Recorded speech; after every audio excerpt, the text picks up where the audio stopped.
title.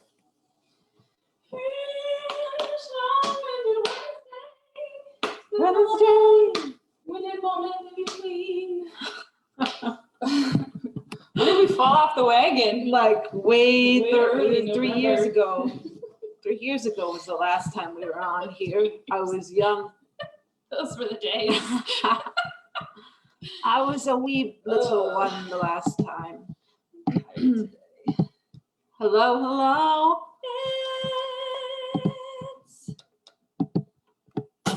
Oh, You weren't even in that that. was sorry. I'm his voice over here.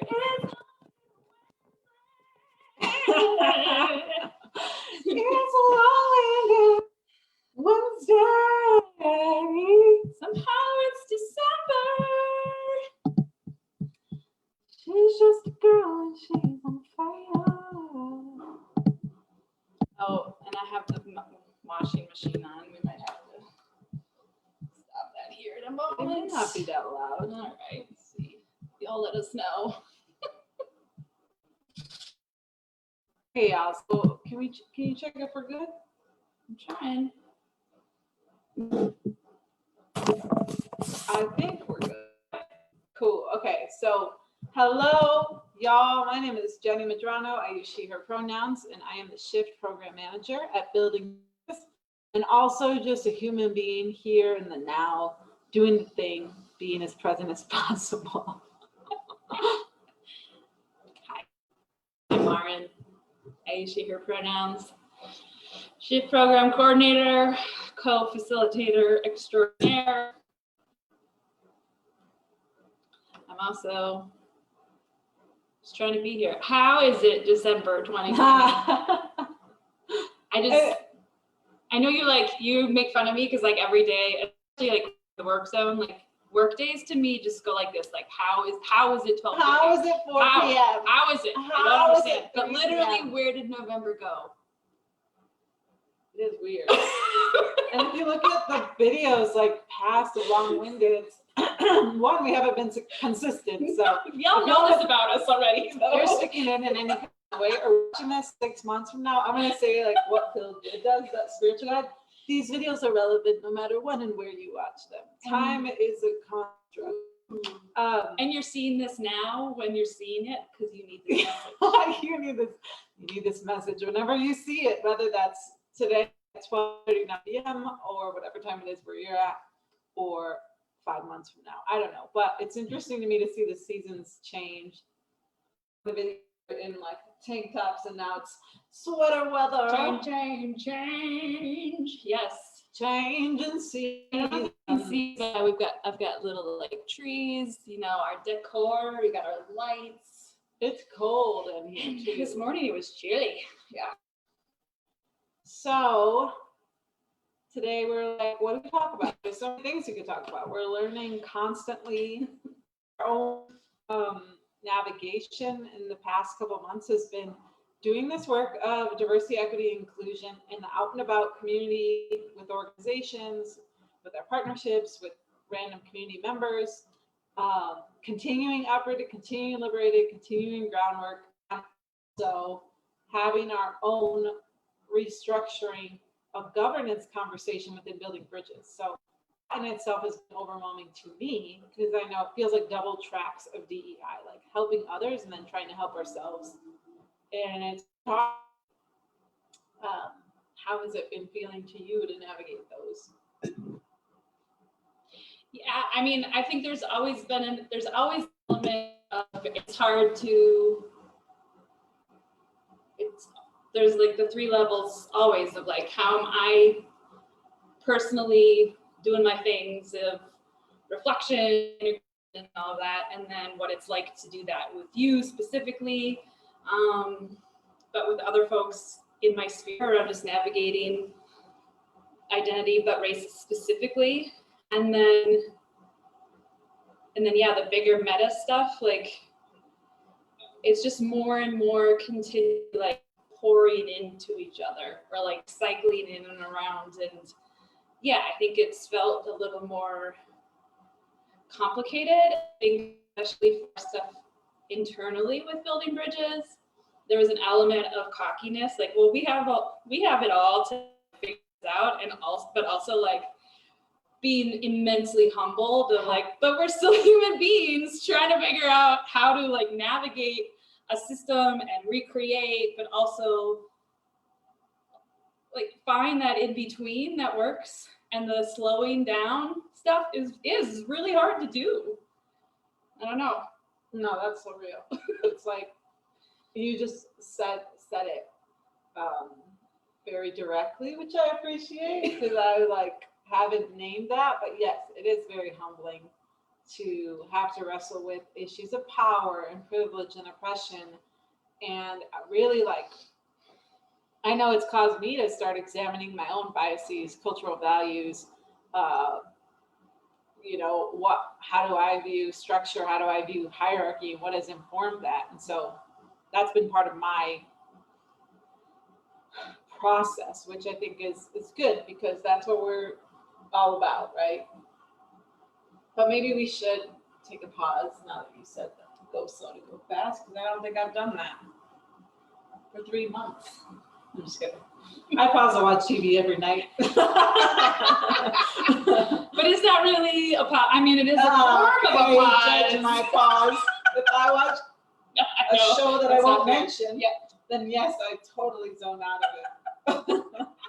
There's different levels of pauses. Yes. Types of pauses. I have been trying to meditate too, just in this moment.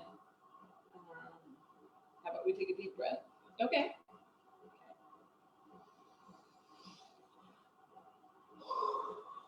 That was pretty synchronized. That was very You talked synchronized. right away after the breath.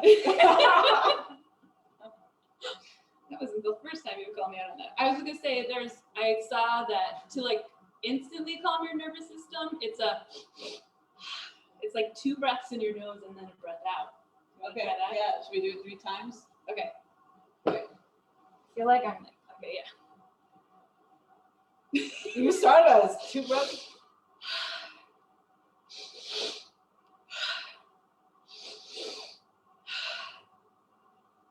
I feel calmer. Try it at home, kids.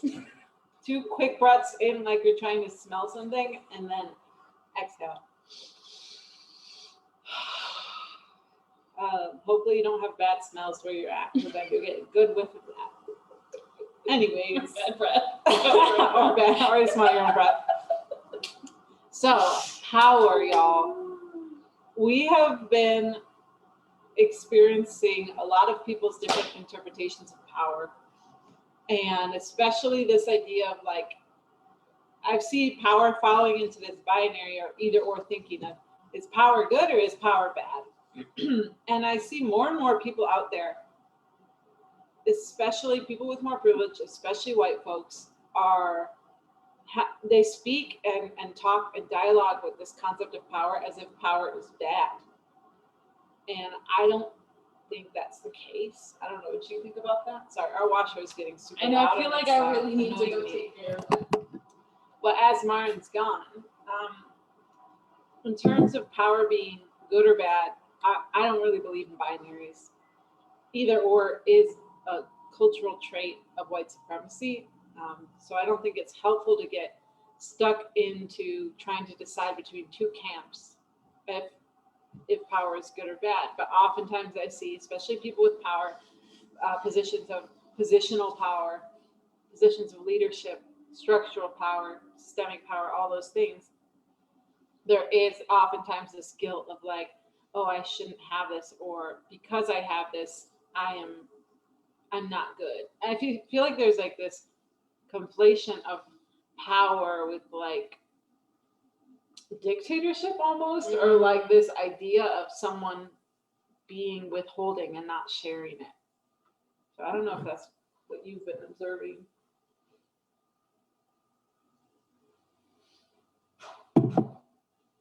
Yeah, I think it has, for myself, it's been a question too, just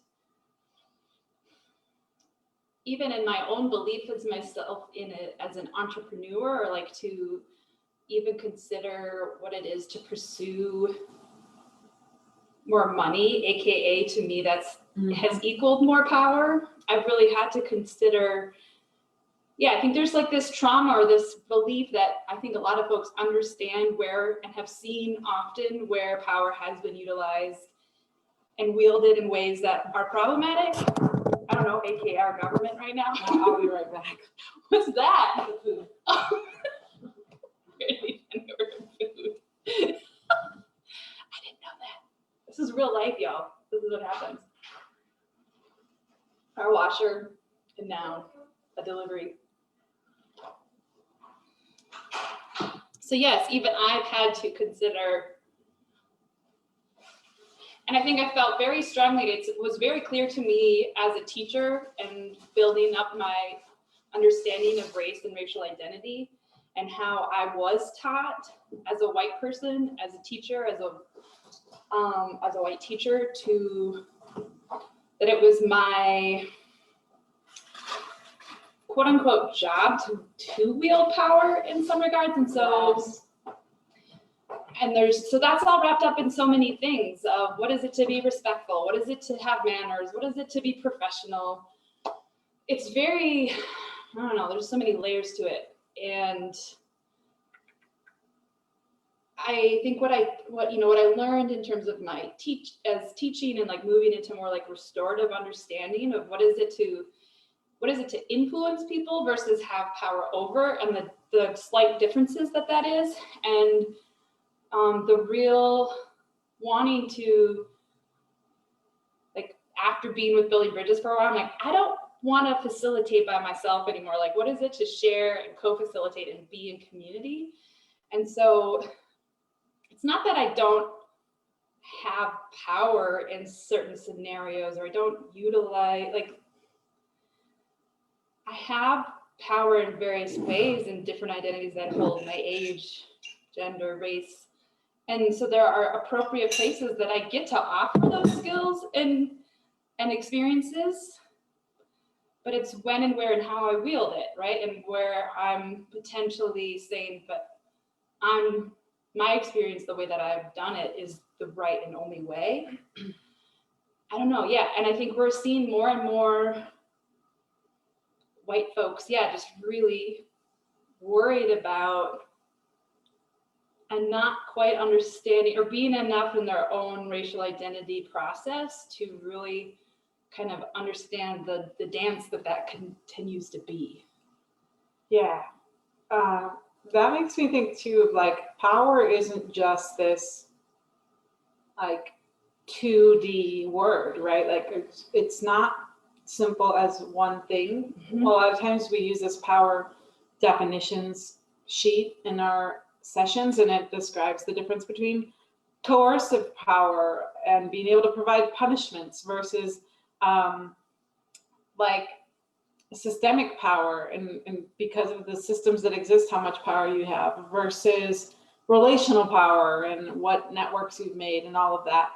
And I think that there's like these two tracks in my mind in how I interpret power. One of them is external power that has to do with systems and where you're working in structures. The other one is internal power. And I oftentimes see people with the most external power and the least internal power. Mm-hmm. Their level of self-empowerment Mm-hmm. is very low. Mm-hmm. And if you need both to make change. And yeah, I think especially like in the BIPOC spaces in our Liberated, I feel like our Liberated session is focused on building that internal power and that self-empowerment so that you can move into more power structurally and systemically, because it's not just white allies that are going to give us the spots, just open up the table and be like, come on, sit. It doesn't happen that way. It should.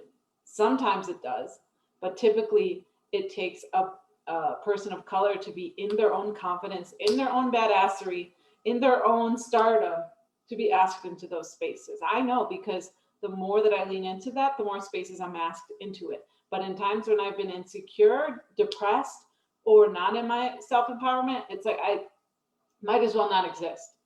I'm invisible. So I see that difference in terms of how people relate to me based on my level of empowerment in that moment or season. Is it opposite for white folks, maybe then, because there's been this like permission. It's, I don't know. We white folks have ingrained superiority in some way or another. And so how does, I guess that can show up in different ways. Is it that in losing external power, or not even losing, but giving it up and knowing that it's to give, you gain self-empowerment? That was like a big aha to me. That's what I'm thinking right now. Well, I've seen that in you. Think about how many times you've given up power and changed your life structurally and systemically, leaving the school system, being a server, all these things, and how empowered. I've seen the tracks. That's weird. That's interesting.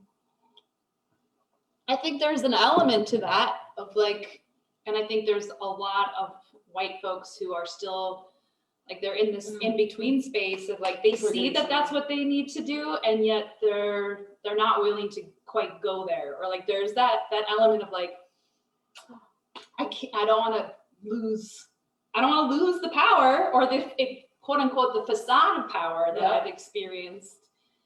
And it points to power hoarding. Yeah, big time. Right? So like, power hoarding is an aspect of white supremacy culture, and power hoarding, now bringing it into this conversation, it's like, the more that you hold on to power, the more that you're living in that scarcity mindset, the more you're not realizing how much you have to offer. And that's where patriarchy and capitalism, all of those intersect in this too. Like, there's different ways that, I mean, and white supremacy obviously is the kind of the main track about how all of those come together. But I think,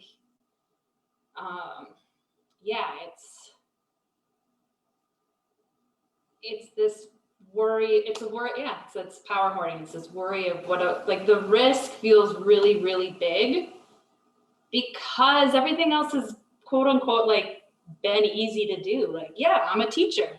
Yeah, I'm gonna buy this house. Yeah, I'm gonna go travel. Like, I don't know.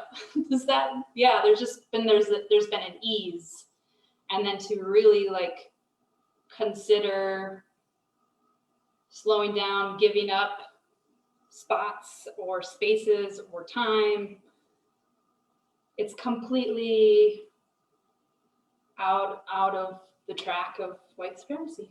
And it's transformational culture. Yeah. Like, another framework we use shows dominant white culture / white supremacy versus transformational culture, and the differences. And one of them is this difference between power hoarding and power sharing.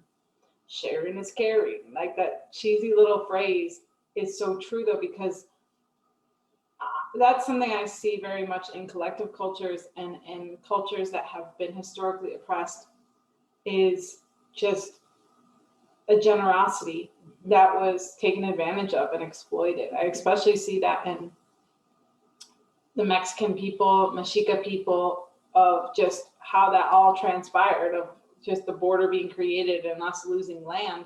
Especially see that true in indigenous people groups that exist in the U.S. before the U.S. was the U.S., Native America, generosity being exploited. And it's like, I think in white, and I know we're explicitly talking about race, and it's not only about race, but if we're talking about white folks and helping y'all and me in the ways when I internalize it, reclaim generosity, reclaim giving back, reclaim the opposite of exploitation, whatever that is. I think that is a big part of empowerment.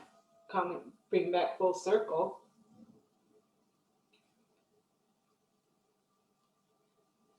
Yep, and the fine line that is in terms of learning for white folks to not go the white saviorism route either. Yep, the teeter-totter balance beam. Because looking at history and like specifically talking about Turtle Island and indigenous folks, like there is this narrative that but white folks did, but we gave them this piece of land, or like, I don't know, there's just this element of, but we've helped them, we've given them something in terms of education and the right way, and I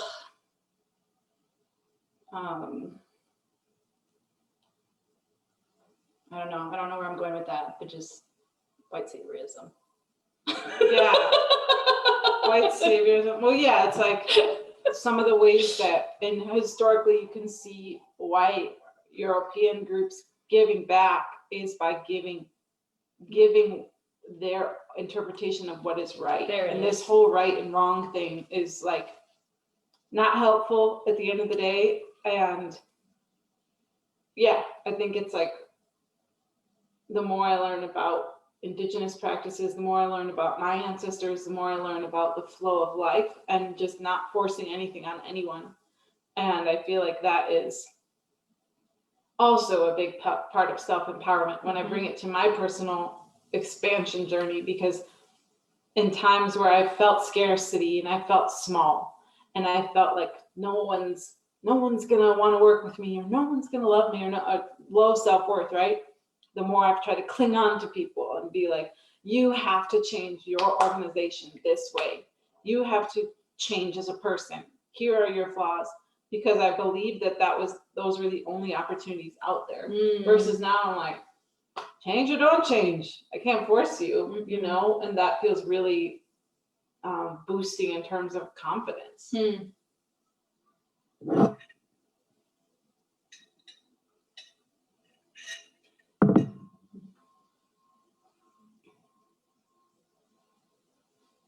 I think that becomes a confusion for white folks, specifically newer in their racial identity. Like we saw that over summer, as well as like this belief that to be anti-racist, to be about the work, means that I do have to like force all the white people around me to be a certain way or do a certain thing. And there's always that constant wrestle of, no, you can't do that. You can't, I mean, whether it's about race, whether it's about spirituality, whether it's about like, you can bring people to the water, but you can't make them drink, sort of thing. Like you can be a model, you can be a ripple, you can be someone to offer another perspective, but you can't ever force folks to do something. And that, I don't know, did I say this to you yesterday? Like, it doesn't mean you're a bad anti-racist if you have a racist uncle. Like, yeah, it sucks, but also it's not that surprising. Who doesn't? Like it's hundreds of years that racism has been made meaning in this country. And yeah, that's why we have 50+% of white folks in this country who still are obviously in this conditioning of white supremacy so much. Like how do we manage? Explicitly in it. Right? Yeah. What'd I say? You said 50% are in this explicitly, I would say, because the other 50% are also. They're also in it, yes, but there's this belief that they're like, again, that they're good white people, or they're that now there's some sense of relief and that everything's going to be okay, that a new administration is coming in, and to me that's scary, because I feel like I'm going on a tangent, but that's scary because it's here's the information that there's just this explicit group of folks, and there's still an element of wanting to like dismiss them or ignore it, when that's exactly how a Trump got elected, is because there's this disbelief that something may or may not happen. But white supremacy, white terrorism has been the number one, I don't know, thing that exists in this country. Yeah, the root of all of our problems. Yeah, and it's like, I think that makes me think of powerlessness as well. Yeah. Because we can't talk about power without also talking about the other side of the coin, powerlessness, which I know I've said this before, probably in one of these videos, of just how much I see power getting conflated with powerlessness. Yep. And people with the most structural and systemic power, I should say, acting like they have the least, or acting like they don't know what to do in their organization, or they don't know what to do maybe they're not a CEO or director, but they're just a white person living day to day, and they're like, well, what can I actually do? Mm-hmm. And it's like, just because you haven't started a nonprofit or don't have like enough money to give a really large campaign gift doesn't mean like you can't start changing mindsets in your own community. And yeah, I think when it comes to powerlessness, that is what I see a lot of, and what is just like in the collective DNA of a lot of US Americans, because people have been duped into the idea that, well, the powers that be have all the power, and the 1% has all the money, therefore they have all the power. Money is beyond just power is beyond just money. So is that actually the case? Because I think we've done a lot of damage together in the past 2 years for being two people that don't have a ton of systemic power or money for that matter. So I don't believe that.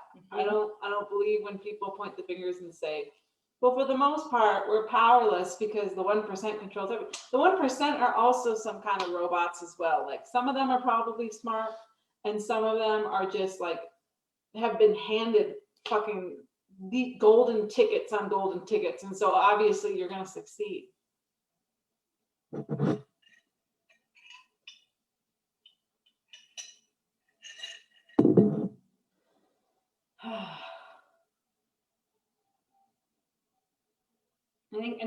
I think what I've learned is that is the constant question and reflection of every day for me as a white person, is not letting the overwhelm take over and continuing to cipher, what is my next right step? What is my role? What is it that's actually tangible? And it doesn't mean that I have to go do all the things. Yeah, I feel like I watched you learn that.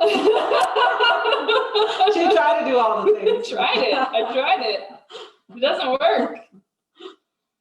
It doesn't work. And it's with some of the coaching clients I've been working with, it has been that permission of, and what we say to organizations, that whole idea of like, slow down to go fast. This is eons of stuff to unlearn and stuff to rebuild and decondition, and it's not necessarily going to get all fixed here in the next however many days, weeks, months, years. Probably not in my lifetime. And there's an element of surrender that needs to happen in that. And it's not that I'm powerless in that. I'm just realistic in really honing in what my sphere is and what my role can be and how I can be of service. And that's going to look different in every person's life. And so you can come to our trainings, we can talk about white supremacy culture, and we can talk about potentially, like people are always looking for next steps or actionable steps.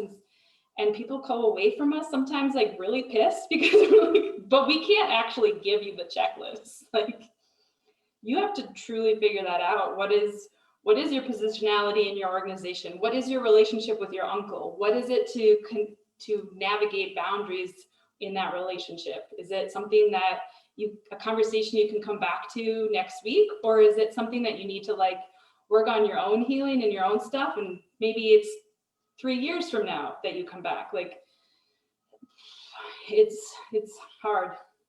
Yeah, I mean, you mentioned the checklist, and we just talked about this today. We mentioned it a lot of like our approach to DEI, especially inclusion and equity, is not a checklist, it's a posture. And it's a posture that grows and is strengthened over time. And I know that because that's been my journey with it, and that's everybody else's journey I see come through the Building Bridges doors.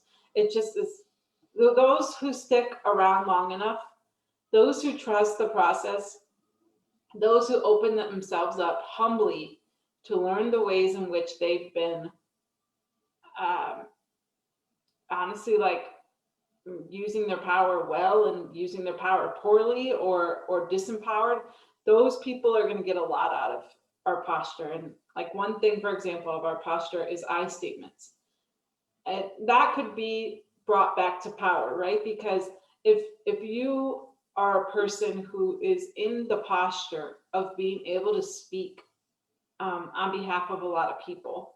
One, that shows me that you have potentially been in positions of leadership where you've been allowed to do that. Two, it shows me that you may not feel the personal power to own your own opinions. And so those two things, you're dealing with power, and every time we ask you to use I statements, because we're challenging you to devoid yourself of the power to be like, well, at building bridges, we blah, blah, blah, blah, blah, right? Because you can't speak for everyone unless you want to take that away from everyone. And two, we're asking you to be like, I believe this, I think this, and then hold space for whatever the reactions are, because you just said that according to your beliefs, and people may disagree. And that's not the end of the world.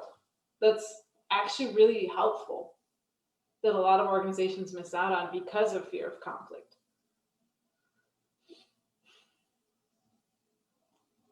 That fear is so big and strong, y'all.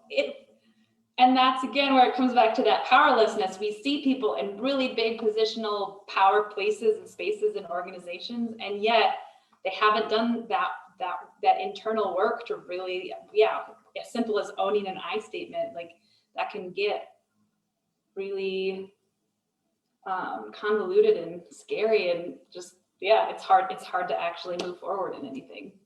And I've seen that, I mean, I know I did it myself, but I also see it a lot. I've like navigated specifically with white men and white women, like the ability to take feedback just by even asking a question or by even owning an I statement is sometimes for folks like so off-putting because you've never had to do it. Yeah. And that goes that goes right along with make space, take space. Yeah. Which is a big group norm of ours. Some people have said it as step up, step back. We were challenged in the ableism of that phrasing. So now we say make space, take space. Time and time again, that's one of people's biggest ahas, because people with more systemic power, historical power, often are not used to being asked to make space for other people, right? Because what a lot of, especially white people, have been taught is project, show up, assert yourself. Everything I have to say is amazing. That too. And a lot of oppressed groups, especially BIPOC, especially people of low socioeconomic classes, especially people who haven't had a lot of power, are going to be thinking someone else has something better to say. And actually, my statement's probably not going to have that much power. So we've seen that take place to the point where in our race-based affinity spaces, one time Maren and I were talking right after Uprooted and Liberated, and one of the big lessons in Uprooted was the power of making space, right? And then on the flip side, and the same night, one of the biggest lessons of Liberated was, oh wait, we can all take space. Like, we don't have to make space. We can speak up. Yeah, there was a moment where there's like silence, and I was like, I see y'all making space, but like someone still can talk. Yeah. And for us, it was also silent in the beginning. And I was like, this is weird, y'all. Like, who wants to share? And then the next session, I was like, I want to see a show of hands who was making space for other people. Pretty much everyone. And I was like, who's practicing taking space? Only 2 people. I was like, y'all, we all have to take space at some point. And then the session was so different because people felt invited to speak. Simple things, y'all. Simple things can shift power. Simple things can advance equity in the sharing of power within your organization. It doesn't have to be a fucking like detailed strategic initiative full of assessments. Those help. They help, don't get me wrong. But at the end of the day, it's what are the practices you're going to commit to as a person and your group is going to commit to as an organization to check each other on how we're showing up in your power.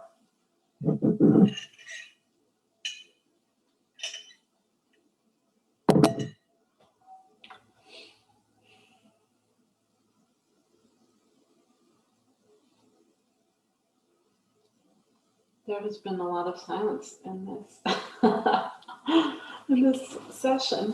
I'm trying to not a lot, so I'm thinking about that. Oh, I see you working on your oratory skills. Yeah, I found myself umming this morning. I was like, ugh, when I hear it.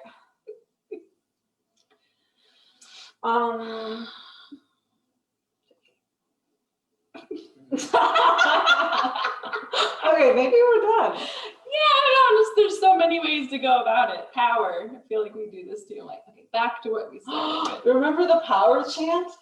No. The summer intensive? No. P-O-W.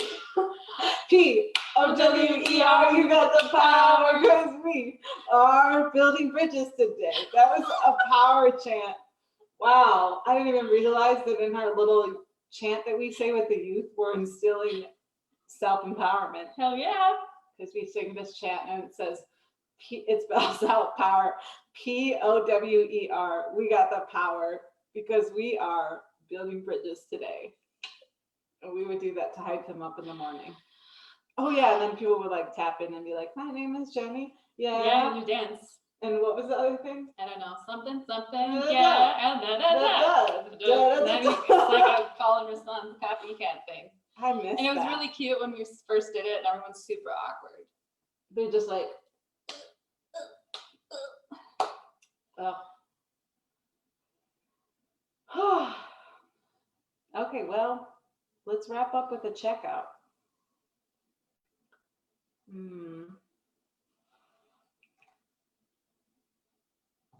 It is 1:13. Oh, check out.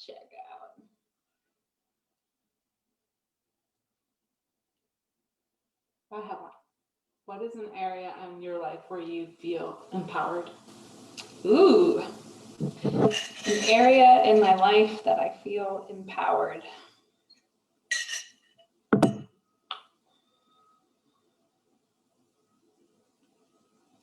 We should ask each other this every day. Oh, how sweet. We should. I think it would be a good reminder. I need this reminder. I feel empowered in a couple different areas. I just worked out, so I'm feeling empowered in my body and ability to just move and feel power and strength in my body, but also in my intuition and my energy work. I feel more and more empowered and just surrendered to that. I feel empowered in my ability to slow down. I feel like I've tried to do that the past couple of days, and discipline myself. Been doing a little detoxing. So I feel empowered in acknowledging what my body needs also and going after that. What about y'all? What is an area of your life where you feel empowered? We would love to know. What does power mean to you? Does it mean P-O-W-E-R? We got the power because we are building bridges today. And that's it. P-O-W-E-R, we got the power. Okay, we'll see y'all next week. Bye. Will they? Yes. Probably. Two more Yes. weeks. We'll do 3 weeks in December.